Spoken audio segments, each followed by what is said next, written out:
bear with us.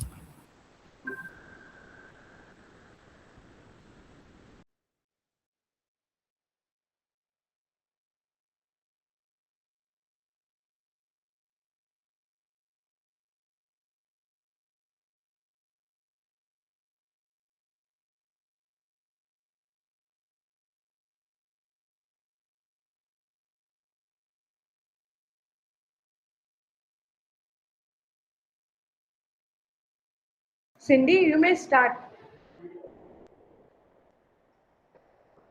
Thank you, ma'am.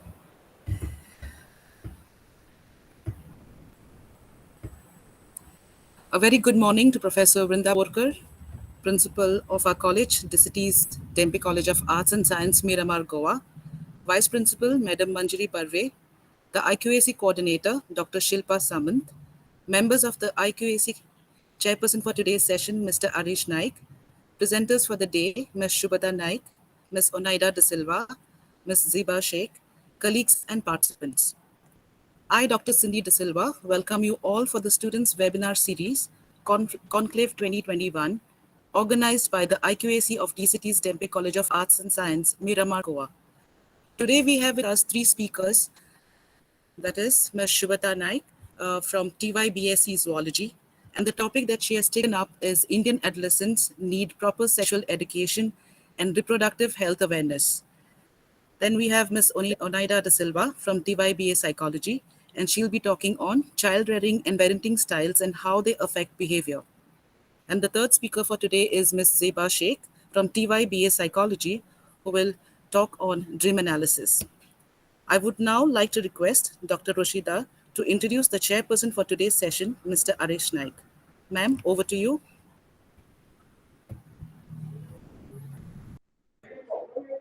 Thank you, Cindy. A very good morning to all who have gathered here to listen to our students.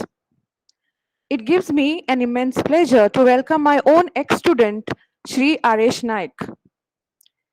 Shri Aresh Naik is an alumnus of Dempe College of Arts and Science and was part of the first batch of the 6 units psychology graduates of 2006. He has over 5 years of experience in the aptitude training industry and has trained over 1,200 students for various entrance exams for postgraduate studies in India and abroad. After completing his MA in psychology at St. Xavier College, he worked at Sangat, a premier research NGO based in Goa, where he coordinated a first of its kind 8-year follow up study on outcomes related to alcohol use abuse in India. He has co-authored 2 international publications and is trained in mindfulness-based active listening for suicide prevention. He is currently an assistant professor in psychology at Parvatibai Chogle College of Arts and Science, Margao, and has previously taught at Dempe College as well at Government College of Arts, Science and Commerce, Khandola. His current work is focused on mental health awareness and advocacy, self growth, and self transformation, and on improving the quality of psychology education in Goa. His interests include mindfulness and sport psychology. I extend a warm welcome to you, Aresh, for our Conclave 2021. Thank you, Cindy. I request Cindy to take over. Thank you, ma'am, for your kind words. Before we begin with the session, I kindly request all the participants to switch off their cameras and mute their microphones during the session. The floor for questions will be open towards the end, that is after the third session. If any questions or queries, please do post in the chat box then. Kindly provide us with your valuable feedback and the link for the same will be posted in the chat box. I would like to request our first speaker, Ms. Shubhata Naik, to begin with the session. Ms. Naik, over to you.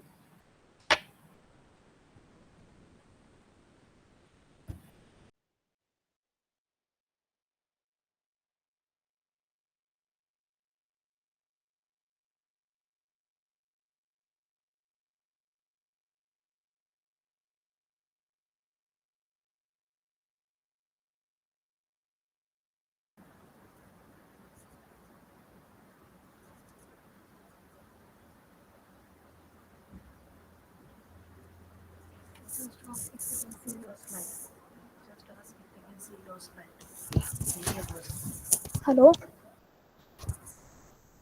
is my slide visible? Good morning, this is Shubhal Naik from Dempe College of Arts and Science, TYBSc Zoology, here to present to you on the topic Indian adolescents need proper sexual education and reproductive health awareness. A topic that requires a lot of social attention because nowadays the children who are on the verge of entering their teens require proper guidance and information about the different kinds of emotional and physical changes that their body is going to go on through. And this is at most important so that they can take appropriate decisions in their adolescence phase. And it is due to lack of this education that majority of the students are seen interfering or involved in a lot of unwanted activities like sexual abuse, then emotional stress, physical stress, etc. So that is why it is our duty as a responsible society to introduce a kind of proper sex education curriculum that will fit into the education system of India and does help our students to make rightful decisions. So basically, when we talk about sexual health, it comprises of a very important health domain. It is a keen understanding of sexuality and it is instrumental in leading a healthy life. And curiosity about sexuality develops right from a very early stage of life. And afterwards, childhood experiences go a long way in molding adulthood sexuality. And that is why it becomes at most important for us to shaping our reproductive health awareness because we have all been there, we have all experienced the different kind of curiosity that each and every one of us had when we were in our adolescent phase. And due to that we had a lot of questions that we wanted to ask, but we had a kind of fear when we wanted to communicate with our elders or teachers, and that is why we tend to gain information from our peers and other people around us who are exactly equally confused just the way we were. So that is why in India, when I talk about having a terrible sex education curriculum, it basically has a lot of factors that are being affecting it. So the major three factors that I would like to mention are sex education being a taboo, illiteracy and lack of education, and gender discrimination. So let us talk about the first one, that is sex education as a taboo, because in India, sex is a scruffy word and it is not used even to denote the genders. Although it is the third biological need, that is the need for reproduction, we consider this topic to be demurred and is considered humiliating and immoral to converse, especially to the elders of the society. Although this education tells us about the impetus to menstruation in women and emission in man, and it prepares our body for the copulation when teenagers reach puberty, we still have yucking and vulgarity and shamefulness when expressing about it. And this petrification often compels young adults to suppress their needs and desires and do not permit us women to freely express themselves and their thoughts related to the menstrual cycles, and thus this results in helplessness in their struggle to maintain proper intimate hygiene. So that is why this is a kind of issue that has to be completely eliminated from our sex education topic because it creates a very big impact on the society and the kind of sex education that we currently have.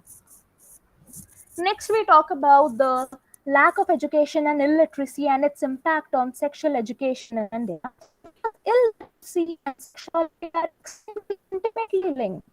There are majority oppositions that are arising due to illiteracy because a lot of people from the petri locality regions who are illiterate have so-called superstitious beliefs which pause the sex education in India and inhibit the growth or promotion of sex education and reproductive health awareness. And this results in improper sexual experimenting, which can lead to masturbating with unidentified objects, which can harm one's reproductive organs. The third terrible factor that I would like to mention under my presentation is gender discrimination. Because girls living in India are having 2.5 times more likely to be dropping out of schools as compared to the boys. Some 9.7 million children were at a risk of being forced out of the school by the end of 2020, and majority of them were girls. So this is where gender discrimination comes into picture, and it is a leading factor for inhibiting the progression of sex education in India, because it not only suppresses the men and the women, but it also suppresses and creates inequalities to the LGBTQ community, as a result of which people start building stereotypes over homosexuals, leading to subduing of different kinds of sexual preferences. Because it is not just the men and the women who are involved in sexual activities, but it can be two men, two women, two transgenders, two bisexuals, and any other individual who might have his or her individual sexual preference. So, what I believe is that LGBTQ sex education should be involved or under this kind of curriculum, so that it can lead to solve the related issues that the LGBTQ community is facing, and it will also reduce the homophobic bullying, improve health of LGBTQ plus people, and decrease instances of problems common in the LGBTQ students, such as depression and low self-esteem. Because most of the times what we come across is that because most of the times what we come across is that due to improper education that we are getting in our own curriculum, majority of the students are suppressing their needs. They are not able to express themselves although they belong to the LGBTQ community, because of the so called bullying that takes place in our society. And that is why gender discrimination should be avoided, and LGBTQ plus sex education should also be included under this curriculum. So next, I would like to mention about how terrible the current sex education in India is. So it was noticed in 2014 that the Indian health minister declared that he wanted to ban sex education and that he was against sex education. And this was to an extent that the teachers were threatened with violence, and if they were supposed to conduct sex education classes in some parts of the country, there were a lot of violent acts that took place. It is not just this, but in India, this kind of mentality that we exhibit is because of the word sex, and because it undergoes a lot of censorship in our society, and this creates a lot of issues when being spoken about in public. And instead of calling it sex education, we avoid the word sex and try to call it health and wellness curriculum, comprehensive sexuality education, adolescent education, to get used to it. The next important or terrible factor that we come across is that during sex education sessions, the boys and the girls are made to sit in different classrooms, because it is believed by the parents that it is not rightful of their sons and daughters to look into during these sessions. Even though the aim of this sex education classes is to help students understand that the bodily changes are absolutely normal, we do not pay equal attention to these issues. Not only this, in many schools, girls and boys might not even be allowed to sit on the same bench in the classrooms on a regular basis, as a result of which we again kick in the gender discrimination into this society. Also, sex education is considered as a green signal to experiment, because majority of the older people in our society consider that students being aware about sex will give them a complete green signal to start experimenting and getting indulged in unwanted activities. But it is not really the case, because sex education is essential to make students aware about what are the rightful activities and what can cause a harm to their normal functioning. Also, we come across that sex education is a very controversial topic in India, and that it is a strategy of MNCs to sell condoms and contraceptives so that children are aware about them. But in reality, the main motto of introducing condoms and contraceptives is to make students aware about the kind of safe sex uh, options that we have available. Now, let us talk about the impacts of improper sex education, which we are coming across. That is, there is a very high teen birth rate that is seen in majority of the adolescents. That is, a lot of adolescents are getting involved in unsafe sex, resulting in pregnancies and abortions. Later on, there are a lot of STDs that have been observed in students of these age groups because of unsafe sex, unprotected sex that they are indulged in. And it can also have an impact on sexual behavior, because due to improper education, what the teenagers or adolescents tend to do is that they start indulging into watching porn, getting information from magazines, which creates an unrealistic and unidealistic view about sexual behavior, as a result of which there is an impact over their own well-being. Also, there is sexual violence, unsafe sex, improper experimenting with their bodies, such as masturbation, and it promotes gender based stereotypes. So, when all these issues kick in, due to lack of sex education, it tells us that we need to be more promising while designing our curriculum, and that is why it becomes extremely important to clear the minds of confused students and provide them information about relationships and sex as they make transition from childhood to adulthood. And this has led to an increasing demand from young people for a reliable source which prepares them for safe, productive, and fulfilling life. It also helps us in empowering young people to make informed decisions about relationships and sexuality and navigate a world where gender based violence, gender inequality, early and unintended pregnancies, HIVs, and other sexually transmitted diseases and infections are all eliminated. Not just this, but it also provides an opportunity to present sexuality with a very positive approach, emphasizing values such as respect, inclusion, non discrimination, equality, empathy, responsibility, and reciprocity. So, next, we will be talking about what can we as a society do to improve the current sex education in our country. So we need to take sex education far more seriously and work on developing a comprehensive sex education curriculum that fits and works for India, because most of the times in India we have a lot of social and cultural and superstitious beliefs that kind of inhibit the introduction of sex education in our schools. That is why we need to design a special curriculum that will fit into our education system without cropping any part of it. Also, the children, parents, and teachers should be involved in creating and designing this curriculum.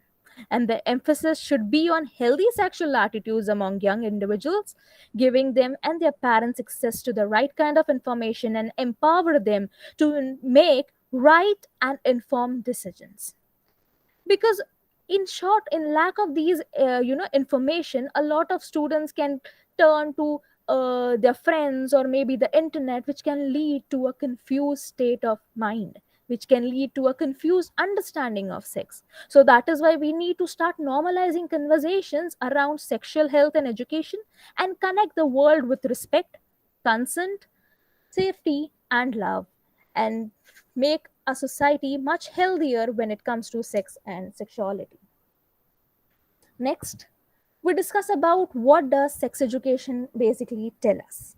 So under sex education, we have the reproductive health, wherein students are briefed about the different kind of approach towards their own bodily changes.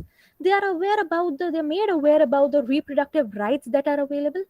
Also, they are told about the methods of safe sex, birth control m- methods, so sexual abstinence, body imaging, sexual orientation, sexual pleasure, sexual relationships, and STD prevention.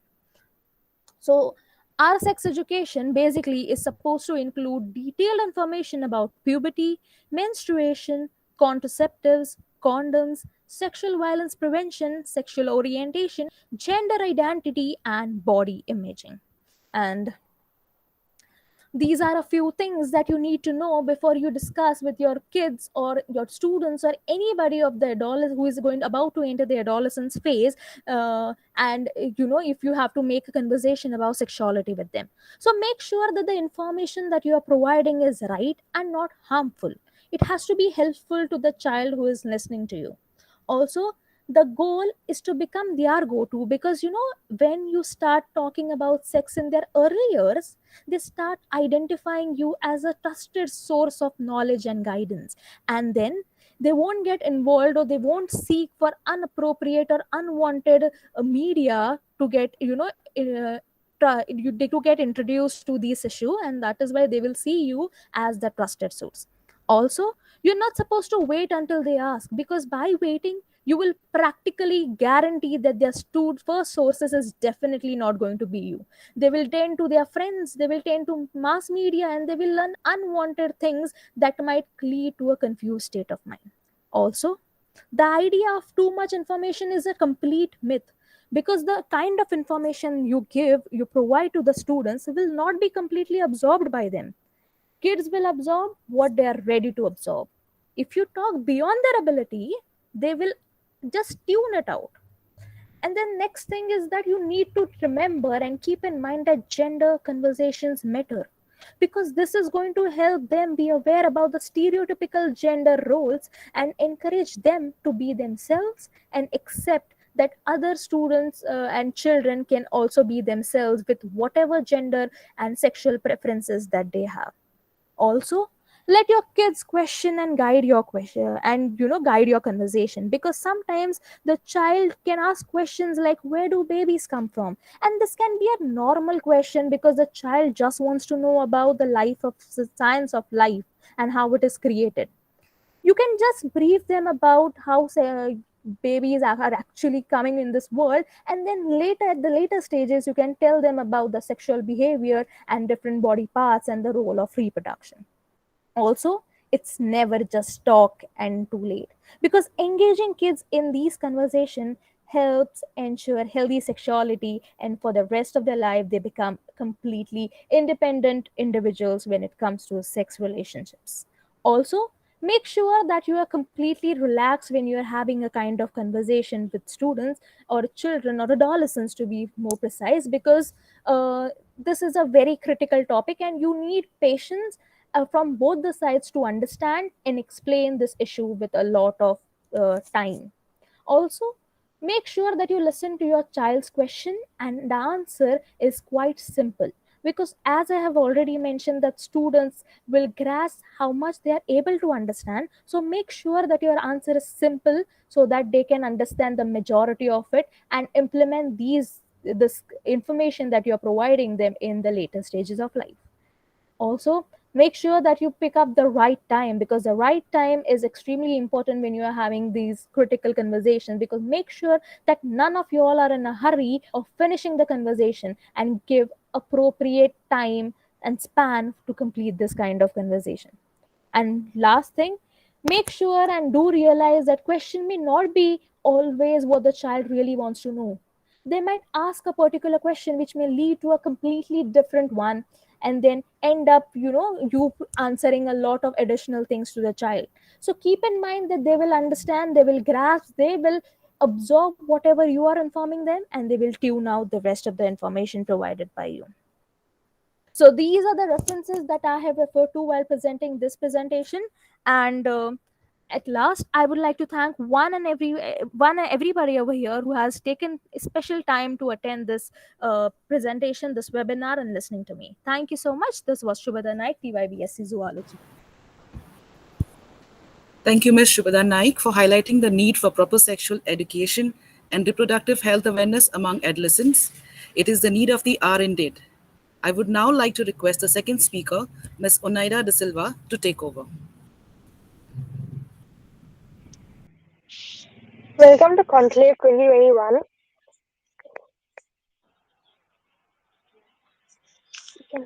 Welcome to Conclave 2021. My name is Oneida De Silva, studying in TYBA Psychology. My topic for today is parenting styles and its effects on children's behavior. So let's begin. Every parent raises their children in a different way, and at the same time, there is a lot of similarities from one parent to another. The parenting styles commonly used in psychology are the work of psychologist Diana Baumrind. Now, if you need to start a research, you need to have some kind of observation, right? So, Dr. Baumrind noticed that preschoolers exhibited distinctly different types of behaviors, and each type of behavior was highly correlated to specific kinds of parenting.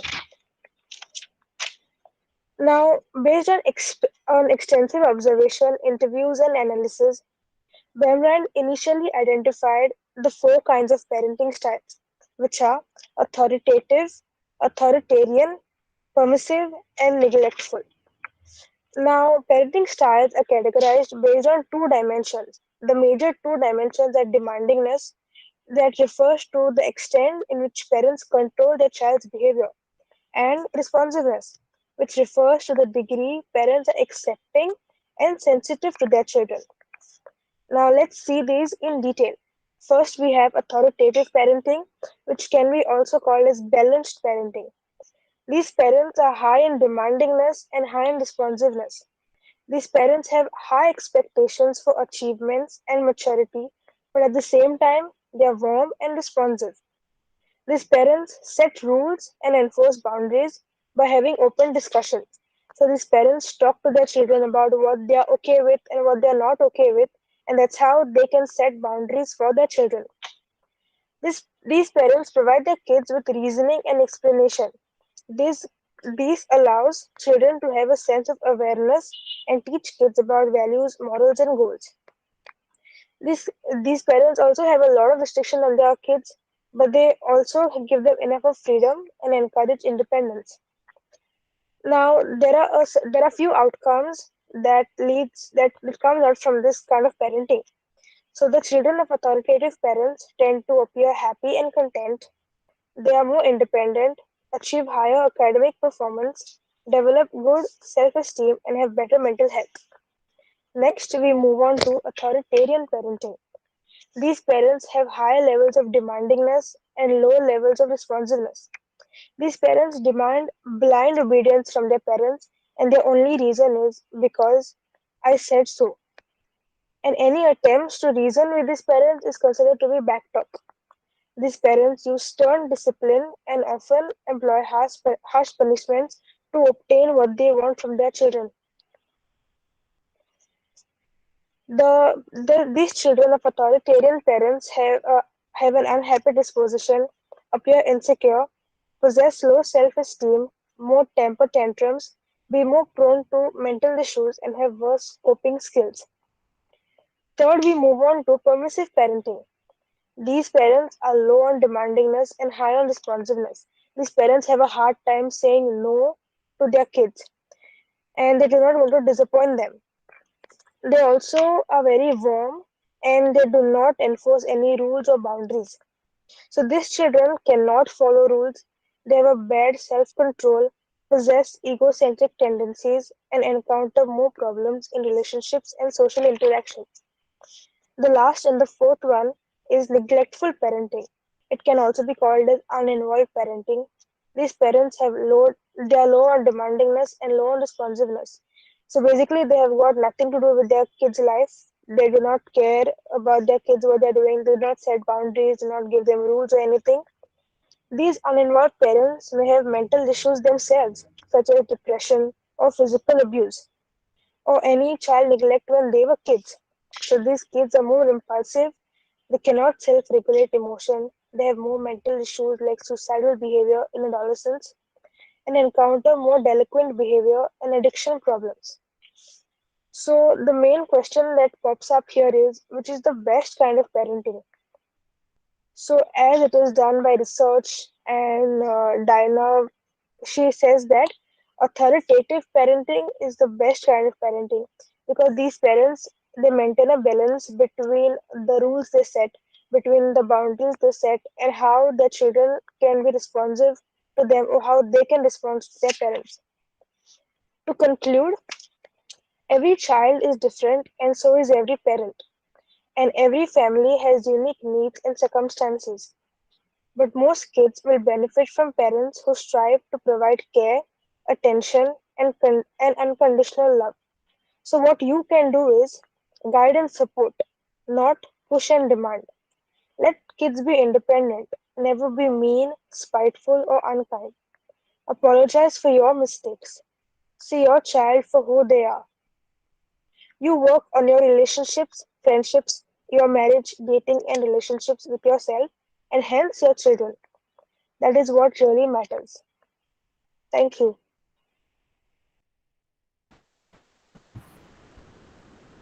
Thank you, Ms. Oneida de Silva, for the enriching session on child rearing and parenting styles and their influence on behavior of children.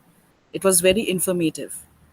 I would now like to request our third speaker for today, Ms. Zeba Sheikh, to take over. Zeba, over to you.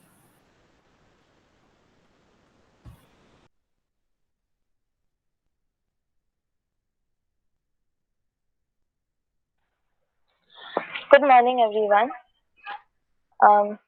This is Eva Sheikh from the TYBA Psychology Department, and my topic for today is understanding dreams and dream analysis.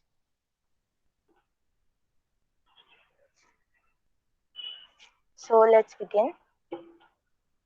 First of all, what are dreams? A dream includes images, thoughts, and emotions that occur involuntarily in the mind when a person is asleep. Many theories exist to explain why we dream, but no one has yet been able to fully understand their purpose. The content of our dreams can shift suddenly.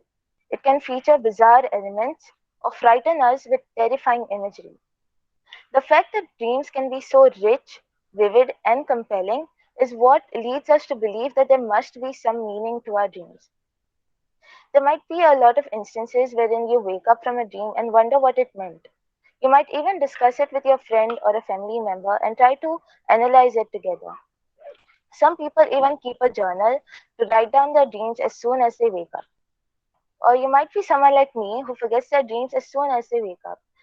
But even then, there might be some dreams or some elements of the dreams that remain with you for a long time. For example, I had a dream when I was really young that I had an extra pair of eyes on my wrist, and that still traumatizes me. And I still remember the disgust that I felt when I had dreamt that. So there are some elements that remain with you for a long time. Dream analysis, however, is not just a fun activity. Psychologists view dreams as rich sources of information about a person and their psyche. It can be part of a broader therapeutic process. Dream analysts believe that dreams can give insight to a person's deepest wants and personal wounds. They believe that this process is a helpful method for assisting people to know themselves better, to uncover hidden information from regions of their mind, and to ultimately become a more whole person. The earliest form of therapy was psychoanalysis, and dream analysis is one of the most popular techniques in psychoanalysis. Now, it's not possible to talk about psychoanalysis and not mention Sigmund Freud. Sigmund Freud was largely the originator of psychoanalysis and dream analysis. His view of the human mind was that people store all sorts of information in their unconscious mind. He believed that dreams were the royal road to the unconscious, and analysis of the dreams would uncover hidden information that, once revealed, could enlighten a person and improve their functioning. Freud had always found dreams to be very interesting and fundamental to the study of the mind. He was an active dreamer himself, and so he began a self-analysis and went on to write a book called The Interpretation of the Dreams. According to him, the waking life is full of emotions, drives, wishes, and experiences that a mind can't consciously handle.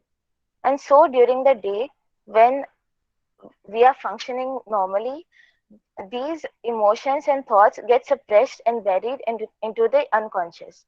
But at night, when our body and mind are more in a relaxed state, it gets difficult to repress these thoughts and keep them in the unconscious. And so these repressed feelings start bubbling up. And if left unchecked, the feelings experienced due to this would be so intense that the people would repeatedly wake up from their sleep. And this would lead to sleep deprivation and then cause physical impairments until the body ceases to function. To prevent this, a psychic system was developed. Freud proposed that each one of us has a sensor that helps to keep such disturbing materials in the unconscious so that we can continue to sleep. However, there are some really strong unconscious desires and thoughts that start itching to escape the realms of the sensor. As a solution to this, the process of dream work takes place, which acts as a pressure release valve. As a result, some of the unconscious material slips into the conscious mind, but in an altered and more acceptable form, and thus the pressure of the unconscious material is decreased. We can use a pressure cooker analogy to understand this concept better. Now imagine there is some rice cooking in a pressure cooker. And while the rice is cooking, there is pressure building up inside the cooker. So what happens is that when this pressure is building up, it's looking for an escape to release. But the lid of the cooker is stopping the pressure from coming out. So this creates some sort of tension. And if there is no way to release this pressure, then it might just blast and all the boiling hot water and rice might just blow up. But to prevent this, we have the whistle, which acts as your dream work. This helps to release the pressure in the form of steam, which is still which is an altered form of the pressure bubbling up inside. It's less severe as compared to if the pressure cooker had just burst and all the boiling water had come out. The steam is a much less severe form of the pressure inside. So here the pressure building up inside the cooker is your unconscious thoughts and repressed feelings which are itching to come out, and the lid acts as your sensor, which is stopping all that pressure from coming out. Your whistle acts as your dream work, which lets these repressed feelings slip to the conscious mind, but in a altered and more acceptable form. This material that slips by the sensor is called the manifest content, and this is what we consciously remember about a dream when we wake up. Freud gave 4 elements of the dream work process. The first is condensation. Now, what is condensation? It is the process wherein small particles come together to form a whole.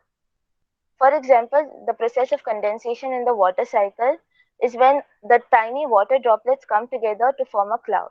Similarly, different ideas or concepts come together to form a single dream. Then we have the displacement. Dreamwork disguises the emotional meaning of the content by confusing it with the insignificant parts of the dreams. That is, it displaces the entire focus on the emotional meaning of the content and confuses it with the not so important parts of the dreams. Then we have symbolization. This acts as a censor of the repressed feelings by giving these feelings that have showed up in your dreams, by giving them a symbol. Then we have secondary revision, wherein the dream is simply reorganized to make it more comprehensible. I'll give you an example of one of Freud's patients, um, wherein he was very resentful towards his sister-in-law. For reasons we don't know, but he had these feelings of hate towards his sister-in-law. And one day when he came to Freud, he described a dream that he had. He saw that he was strangling a small puppy. And so when Freud was trying to analyze this dream, he realized that maybe this was a symbol of his feelings towards his sister-in-law. So that was symbolizing his unconscious thought of causing harm to the sister-in-law. So here condensation has taken place, wherein his hate towards the sister-in-law and his unconscious thought of causing harm to the sister-in-law has been combined in a single dream. Displacement has taken place, wherein the focus from the emotional meaning of the content has been confused with the environment of the dream. Symbolization has taken place, wherein the sister-in-law has been symbolized by that puppy, and his feeling of causing harm to the sister-in-law has been symbolized by him strangling the puppy. And obviously the secondary revision has taken place as this entire dream is organized and it makes sense. Another important psychoanalyst is Carl Jung, who had a very huge contribution in psychoanalysis.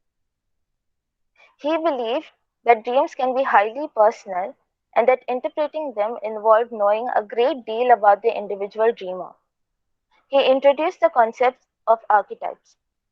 Archetypes are cognitive categories or predispositions that humans are born with.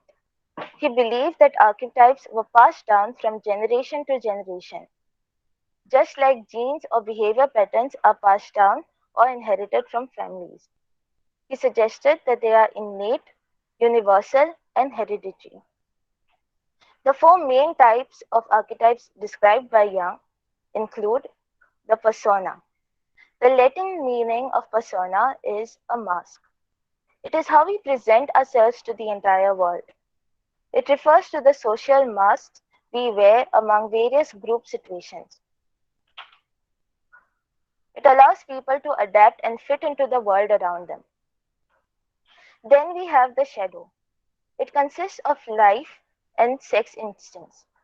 It exists as part of the unconscious mind and is composed of repressed ideas, weaknesses, desires, instincts, etc. It forms out of our attempt to adapt to cultural norms and expectations. Now, in the society, we have some social norms and we are expected to behave in a certain way. So, when we have some thoughts or emotions that deviate from these norms or the expectations, we repress them in our unconscious. And these thoughts are what is included in the shadow. They include feelings of greed, envy, hate, aggression, etc., and can appear in dreams as a snake, a dragon, a monster, and so on. It is the darker side of the psyche. Then we have the anima or animus. The anima is the feminine image in the male psyche, and animus is the male image in the female psyche. It represents the true self. In the society, there are some gender identities, and some cultures encourage people to conform to these rigid gender roles. This discouragement from exploring their counter selves serves to undermine psychological development. The fourth one is the self. It represents the unified consciousness and unconsciousness of an individual. Jung represented the self as a circle, a square, or a mandala pattern. This ego makes up the center of consciousness and lies at the center of personality. Personality encompasses not only consciousness, but also the ego and the unconscious mind. For example, if you take a mandala pattern, you can see that the pattern around the center, the pattern which is drawn around the center, is your self, and the circle in between around which the pattern is made is your ego. He suggests that the number of archetypes is not static, and many different archetypes may overlap or combine at any given time. Dream analysis causes change in an individual by helping the person get more connected to their unconscious. As the unknown enters the conscious level of a person's awareness, it becomes known. This allows the person to work through and process that content so they can improve their functioning. If a counselor opts to use dream analysis as one of the interventions for your treatment, then the techniques used include: you may be asked to engage with and record your dreams. You might have to keep a dream journal in which you record your dreams and you write down about your dreams as soon as you wake up. So what happens is that if you don't note down your dreams as soon as you wake up, you might forget some parts of the dreams, which will not, which will disrupt the process of the dream analysis. The next step is to practice recalling your feelings and emotions from the dreams that you had. Be sure to define it in specific terms. It is also helpful to analyze how you feel after you have woken up. And after you analyze the feelings that you felt during the dream and then when you woke up, you have to ask yourself if you are comfortable with the feelings that you felt. After some sessions, people might start identifying reoccurring thoughts and feelings from the dreams. They may even identify themes that appear. Psychologists believe that you may be able to see parts of themselves and their personality in small and unexpected details. For example, there might be some people or figures that we see in our dreams which we might feel is not very important, but they might hold a lot of meaning. Many psychologists discourage the use of dream dictionaries because the symbols may not have a universal meaning. The unconscious feelings that we have vary for different individuals, and so the symbols that they see might not be universal. The meaning of the symbols might not be the same for each and every person. But you can use the dream dictionaries and see what the symbol means and then compare it to the way you felt and see if that works. It can, however, help act as a helping guide while analyzing your dreams. Another technique used along with dream analysis is free association, wherein the person is just allowed to freely talk about their dreams and what they feel the dreams meant. And in this process, there is no barrier, there is no judgment, there are no interruptions. The client is allowed to freely talk, and the thoughts run freely. And so, some of the unconscious thoughts that they might have might come up, which will help in the process of dream analysis. In therapy, you will describe your dream to the counselor and then discuss the dream, focusing on the key elements. This process will allow new information to be gleaned from the dream and will increase your overall understanding of the dream and will ultimately increase your general understanding of yourself. So, with this, we come to an end, and I hope that you learned something new through this. Thank you so much for your patience and for listening to me. And I will be posting some book recommendations in the chat box for whoever is interested in the topic can check them out. Thank you so much. Thank you, Ms. Seba Sheikh, for the wonderful session on dream analysis. It was an informative and interesting session. Participants, the floor is open for questions. You may now post your questions in the chat box. And I would also like to request our chairperson for today, Mr. Arish Naik, to take over the session. Sir, over to you.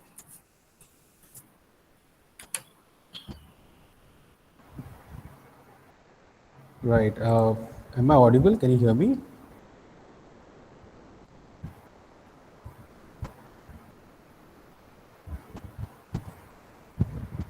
Can you hear me, everyone? Yeah. Okay. All right. So while we're waiting for the questions to come up, if there are any questions in the chat box, let me just take this quick moment here to thank everyone for having me. It's always a pleasure to come back to Dempe College. Dempe is my alma mater. I have fond memories of my time there. All my teachers are here, and I enjoyed my time there as a student and also as a fellow colleague and faculty member when I taught there for 1 year. So it always brings a smile to my face to be involved in any work that Dempe College does, and I thank the IQAC committee of the college for remembering me and having me today. So thank you for that. Yes, so moving on to the sessions. If there are any questions here, we'll take them up before I pitch in my comments.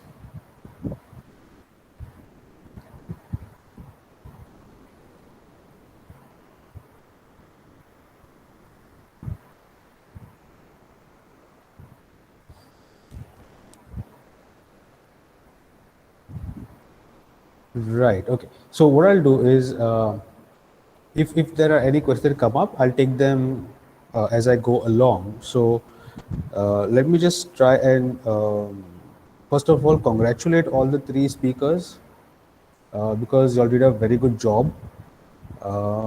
As you all were talking about your subject matter, right? I was making points on certain questions that I was want to ask you perhaps, and then I had to cancel out each of them because you all covered all those points within the topic that are taken up. So a good, thorough job done by all the speakers, Shubhada Naik, Onaira De Silva, and Zeba Sheikh.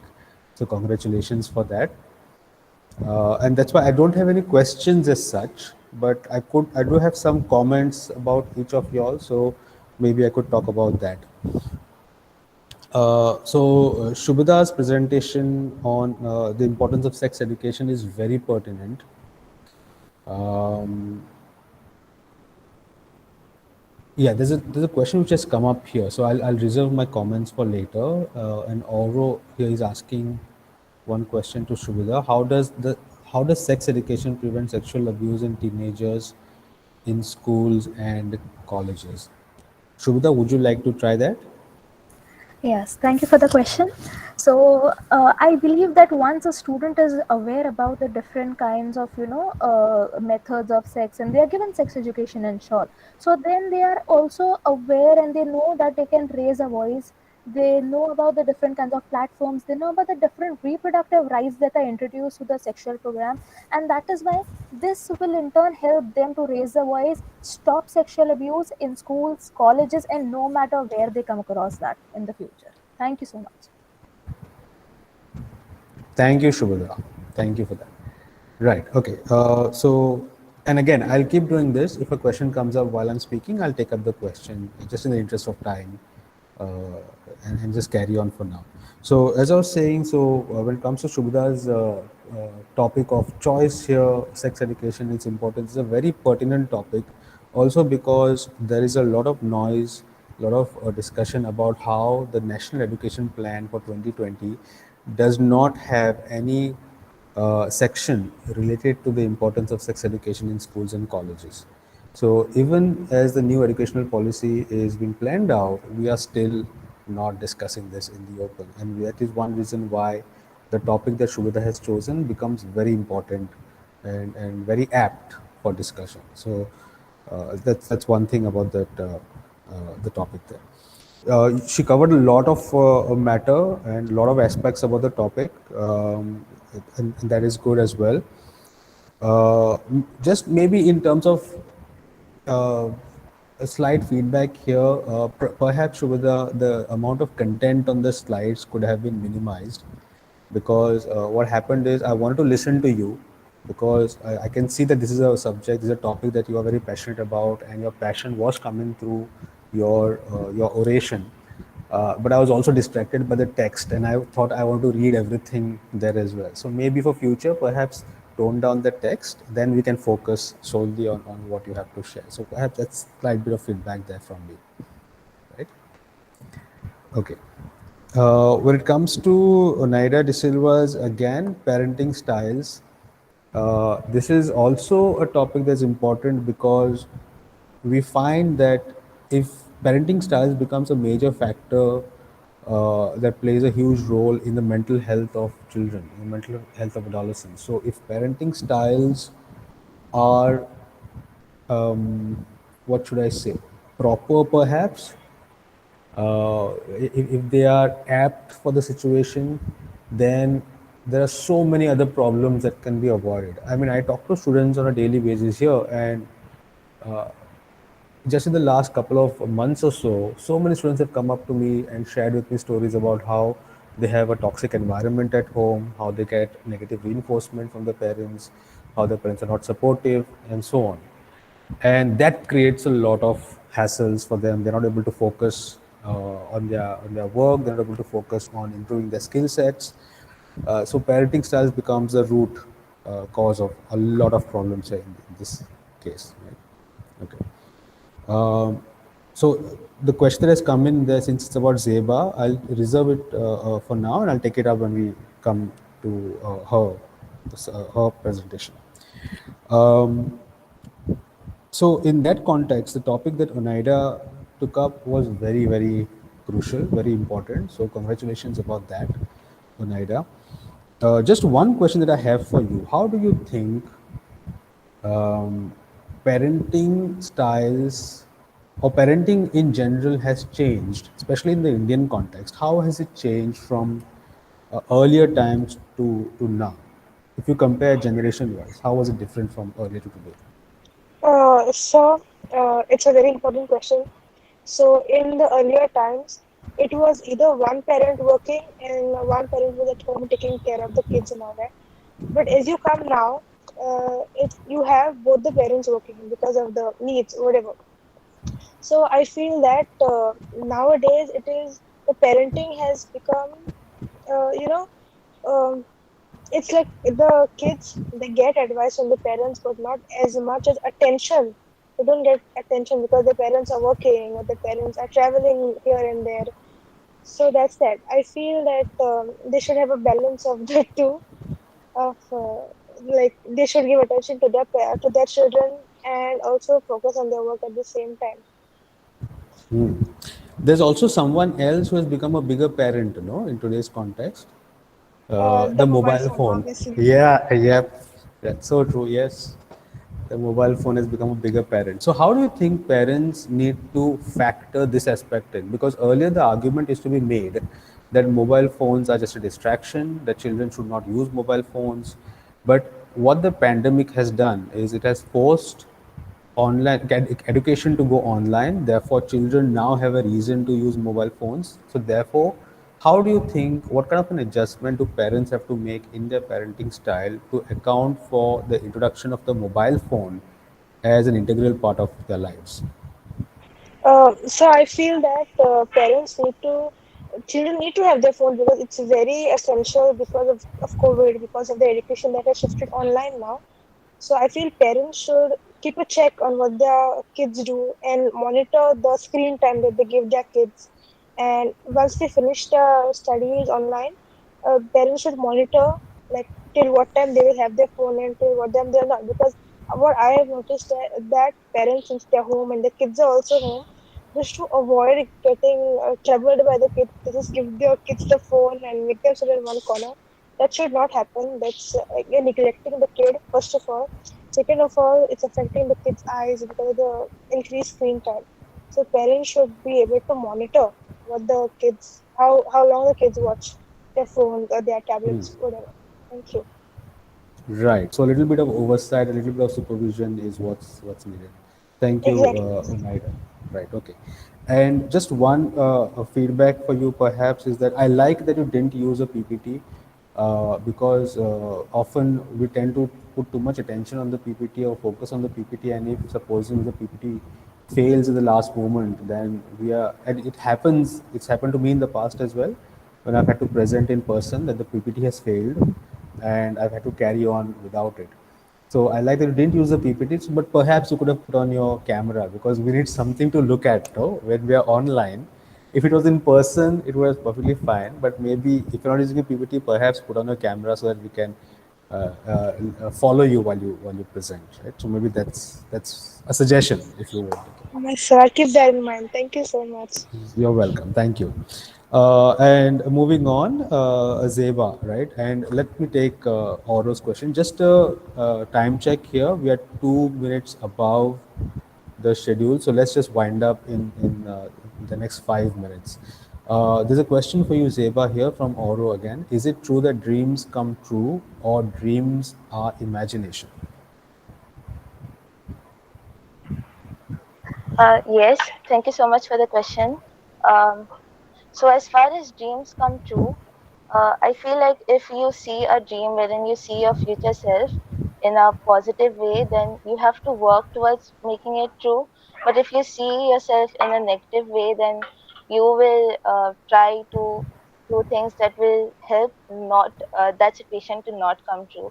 So it really depends on that.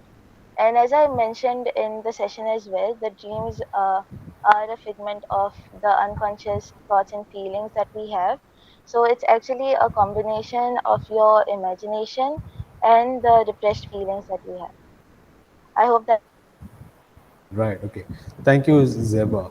Yes. How could we have a Yeah, I think yes. I think you've touched upon important aspects of that question.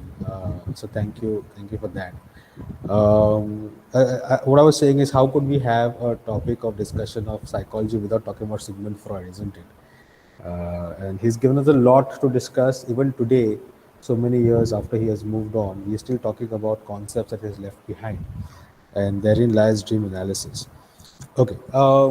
Zeba, can you think of perhaps any hypothetical situation where we know dream analysis is helpful in therapy when it comes to Gestalt or Jungian or Freudian therapies? That's where it's helpful.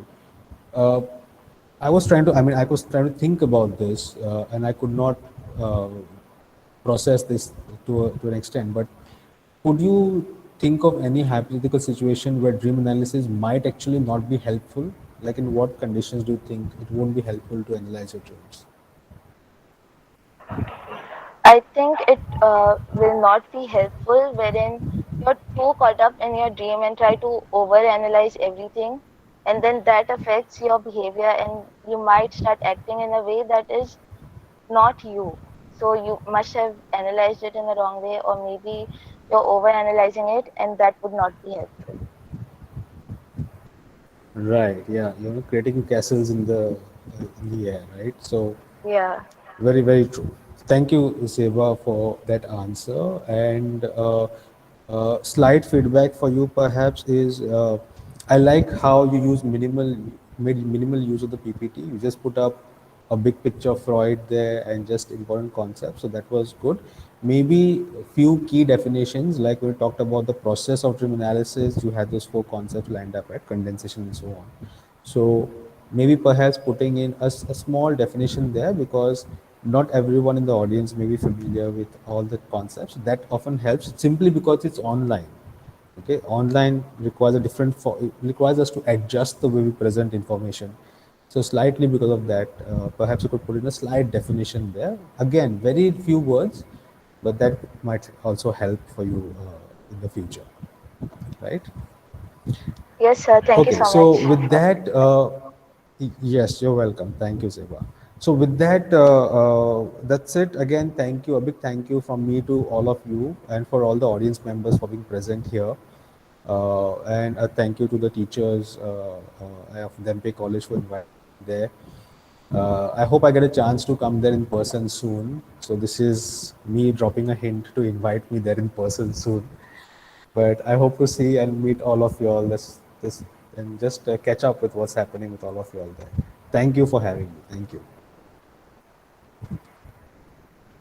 Thank you, sir. We will definitely try to have you with us here someday. So, yes, a quick reminder to all the participants. We have posted the feedback link in the chat box. Kindly give us your valuable feedback. So before we beat audio, I would like to take this opportunity to propose a vote of thanks. First and foremost, I would like to extend a hearty vote of thanks to our chairperson, Mr. Arish Naik, who spared time from his busy schedule to chair the session today. Thank you, sir. A very special mention to our respected principal, Professor Vrinda Borkar, for always encouraging and motivating us to organize innovative programs. I also take this opportunity to thank the management of DCT's Dempe College of Arts and Science, Miramar, Goa, for their unflinching support. I would also like to congratulate and thank today's speakers, Ms. Shubhada Naik, Ms. Onaida De Silva, and Ms. Zeba Sheikh. Your efforts for making this event informative for all of us are truly commendable. Last but certainly not the least, I sincerely thank all the participants for joining us today. Thank you for making this event a success. Once again, we thank you for being with us today. We shall meet again on the 27th of November for another students' webinar series, the Conclave 2021. Thank you very much and wishing you all a good day ahead. Thank you.